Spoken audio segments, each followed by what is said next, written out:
Hello, I'm Laura and welcome to this How to Crochet series by Annie's. Sometimes in crochet patterns you'll see the phrase crochet in the front loop or crochet in the back loop.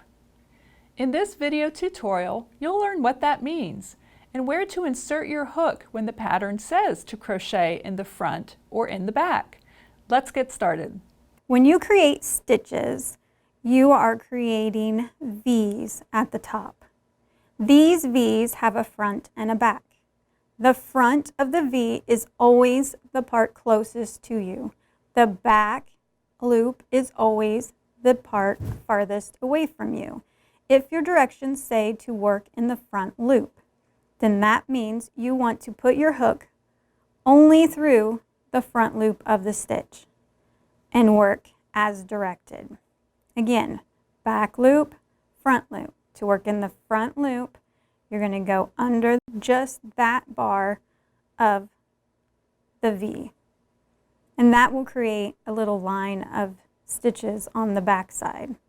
If your directions say to work in the back loop only, you're going to go into just the leg of the V that's at the back, farthest away from you, and work the stitch directed.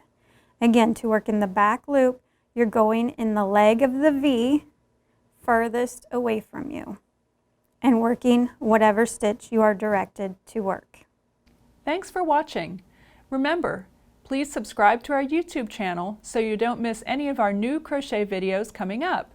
And tell us in the comments, I'd like to know if you've ever made a dishcloth. When you're learning new crochet stitches, working back and forth in rows to make a dishcloth can be very satisfying because you're practicing the stitches, but you're actually going to end up making a project. So let me know if that's something you might want to do. We love hearing from our fellow crocheters. See you next time.